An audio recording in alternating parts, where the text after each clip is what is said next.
Hi, everybody. My name is Arya. Welcome back to my channel, English Spoken Stories. Today we're going to talk about why you must listen. Let's get started. Identify objects around you in English. The first way to stop translating in your head is to identify the objects around you in your target language. So, if you're studying English, that means you look at the objects around the room, look at the things in your life. Don't think of them in your native language first. Think of them in your target language first. So, if I look around the room, I see a computer. I shouldn't think my native language word. I should think my target language word. So, start with the items and the situation in your everyday life. If I say computer in English, maybe I should say computer in Japanese. I should say not I don't know water in English. I should say omizu in Japanese. So start associating the words in your target language with your everyday life now. So if you're studying English, that means start getting familiar with the things in your everyday life in English. Repeat phrases you hear native speakers use. Tip number 2 is to repeat the phrases that you hear native speakers use. So, if you're watching this channel, for example, or you're watching a TV show or a movie, listen for the way that native speakers make those phrases. If you hear a phrase you have never heard before or you hear an interesting combination of words, try to repeat them yourself. Don't just listen. Try to say them yourself. If you're in a public space and it's difficult for you to do that, fine. Practice in a place where you feel more comfortable. Maybe, if you have some private space to practice, just repeat them. Get your mouth used to saying the words the way that the native speakers do. So if you never actually say words, if you're only taking in, if you're only listening and you're not actually producing the language, it's kind of hard to practice and to really hone your pronunciation. To improve your pronunciation, when you listen to native speakers, try to repeat after them. So, for example, if you're studying English, you can try to repeat after this video. You can repeat after the things I'm saying because maybe I'm using an expression or I'm using a series of vocabulary words together the way a native speaker would, and it's maybe a good idea to try to practice the ways that native speakers put their words together. So, try to repeat after native speakers, especially when you're looking at media. And you can do this when you're reading books too. You can try to read out loud, interesting lines of books that you find or something that maybe is difficult for you. Very nice practice tip. Make a situation where you can't escape into your native language. Make a situation where you can't escape into your native language essentially means immerse yourself. Of course, going to that country or going to a place where you can speak only that language is very difficult for some of you. Totally understand. But if, in your life, you can create a situation in your library, in your room, in your house somewhere, for just an hour or, I don't know, maybe a day. I don't know what your schedule is like, but if you can create a situation or create an environment where you have no choice but to use that language and you cannot escape, meaning you cannot go back to using your native language as a crutch. You can't use the native language at all. It forces you to use the language that you're studying. So, of course, if you are lucky enough to live in the country or to live in a place where people speak the language you're studying, great. But you have to go out and interact with people. You have to put yourself in a place where you have no choice but to speak. It's very hard, and it's very scary, and it's very embarrassing at first. But if you take time to find places and to make environments that are comfortable for you, where you feel comfortable making mistakes and asking questions, it's very valuable for your learning process. This is actually something that I did. I totally did this.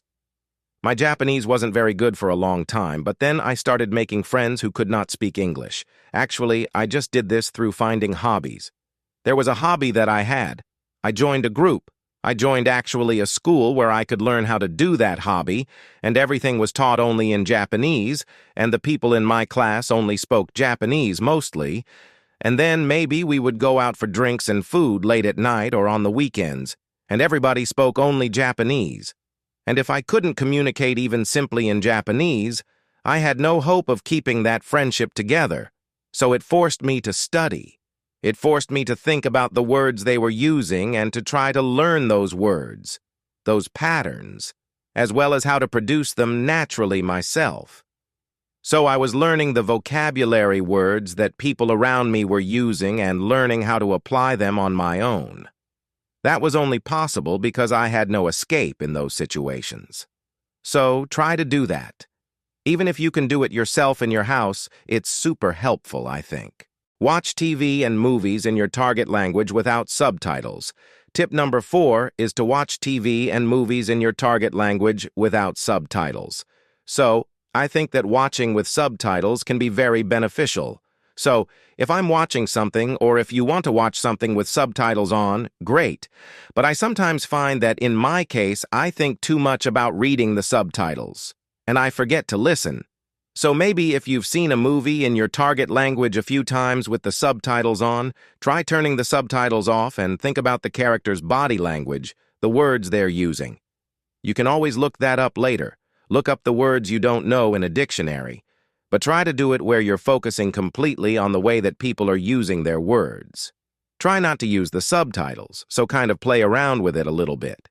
If there's a word that's difficult for you to hear, you can actually turn on the subtitles in the native language of the movie as well. That's something that I've done. Like if I wanted to study Japanese, it's very useful when the actual words spoken in Japanese appear on the screen. Sometimes it's easier for me to catch a word if I see it visually and I hear it at the same time. So, another way to explore how you can use TV and movies is to actually turn on the closed captions, like the words on the screen in the native language of the movie. So, this is sort of 2 points in one. 1. Watch movies without subtitles, meaning subtitles in your native language. And hint 2 is to watch movies with closed captioning on, but the closed captioning is in your target language, not in your native language. So you can try those 2 things with TV and with movies. Don't bring a dictionary to your lesson. Tip number 5 is don't bring a dictionary to your lesson. Okay, so give me a second here. So, I understand that dictionaries, especially electronic dictionaries, we have them on our phones now, are very, very convenient. Of course, it's important to use them, and they're a great resource to have. However, one thing that really bothers me and that I think is detrimental, is not helpful for students, is when students are in a lesson and they're practicing conversation, and they reach a point in the conversation where they don't know the word they want to use. They know it in their native language, and they don't know how to say it in their target language. They pull out their dictionary, they say to the person listening to them, their practice partner in their lesson, where they have a limited period of time, just a moment. And then they look it up on their phone. It takes a few seconds. The flow of the conversation stops, and then they say a word. It's like, no, you don't have that ability. You don't have the ability to do that in a conversation with a native speaker. Most people, like if you go to a bank and try to open a bank account, are you really going to pull out your dictionary and sit there and try to communicate? Just a moment, just a moment. As you look up each word you don't know? No. Or if you do, that's not a real conversation. So instead, try using a different strategy. By that I mean, if you find a word you don't know in conversation, explain the word to your conversation partner. Maybe they know the word. If you're speaking with a native speaker, this is a chance for them to teach you a word. I find that when people take the time to teach me a word, I remember the word much better than just looking it up on my dictionary. So, try to resist. Maybe you can bring a dictionary to your lesson, but don't use it, or try not to use it, in your conversation practice. It destroys the flow of a conversation. So, instead, practice the skill of describing the vocabulary word you want to use, and learn how to ask the meaning of a word, or learn how to ask for a vocabulary word from your partner. So, you can use an expression like, what's the word that means blah blah blah, or, you know, it's this thing that does this and this and this. So this is an opportunity for you to describe characteristics of something, or find a different way. You can use your body language. You can use whatever you have, a lot of tools. But try not to use a dictionary in a conversation, because it's not realistic. Train responses to common questions. Number 6 is a quick one, I think.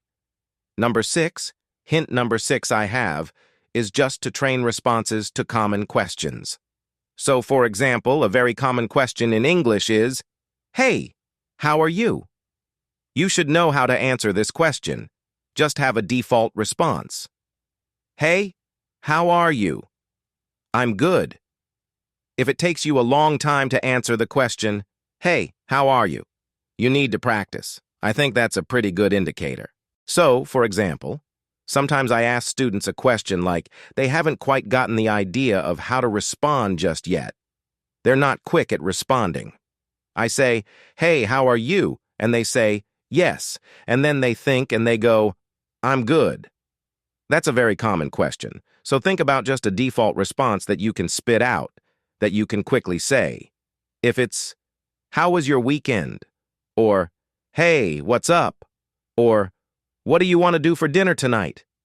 Think about just a handful, meaning just a few responses, to those questions and train them quickly.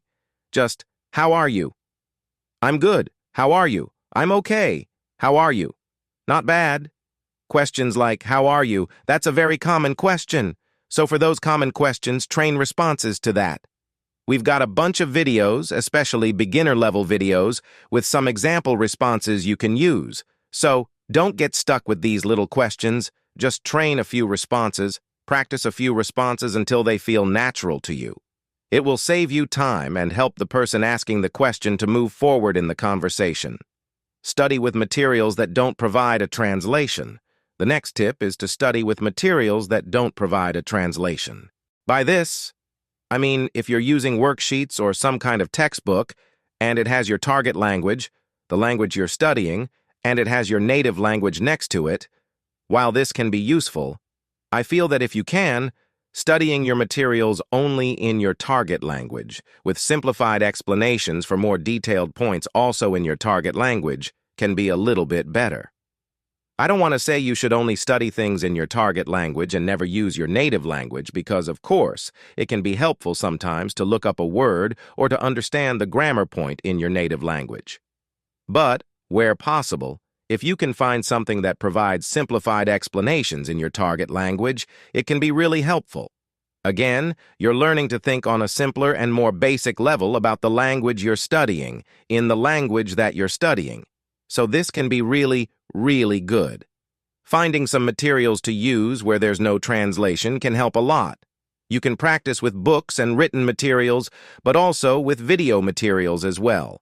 There are various ways you can find materials in your target language, like in video and TV shows. Some things to consider are the level of vocabulary words people are using in the media content you're watching, who the media content is intended for, children, young adults, adults, the speed at which the speaker is talking. For example, I can change the level of difficulty of videos based on the rate of speech, the vocabulary words I use, and how many idioms I include. I could make a video very difficult by leveling up the vocabulary or by speaking very quickly. Or, as you might see in our English in 3-minute series, we can also use very simple vocabulary and speak at a slower rate. Right now, this is an intermediate level video, so please consider that. Not only should you consider written materials, but also audio and visual materials. Think about who the audience is, the level of the material, and so on. It can be fun and very helpful to think about your target language in your target language. We're almost done. Study phrases in addition to single vocabulary words. The next tip is to study phrases in addition to single vocabulary words. Of course, vocabulary is important, but I find it very useful to look at how a vocabulary word is used in a phrase. Sometimes using it in a phrase helps you understand the nuance of that vocabulary word better. For example, the word crazy in English can mean different things depending on the context. It could mean a person who is mentally confused, or it could mean something good or bad. If we look only at the word crazy, it's difficult to understand the meaning, but if you look at how the word is used in a phrase, you can get much more information. So take a look at how people use words in phrases, not just individual vocabulary words. You'll learn a lot more that way. Do your daily activities in English where possible. The next tip is to do your daily activities in your target language. If you're studying English, that means trying to do some daily activities in English. This could be very boring stuff, but think about it while you're doing the activity. For example, I'm filming a video for English spoken stories, or I'm going to work, or I'm cooking breakfast, I'm doing the laundry, or what do I have to do tomorrow? Try thinking about your everyday life in English if you're studying English. Think about your daily activities and the people you meet. What are you doing? This is a way to practice your verbs. If you don't know a word, for example, if you're doing something at work and you're like, oh my gosh, how do I explain, what's the verb for a picture? You might think, I want to blah blah blah a picture. What's the word?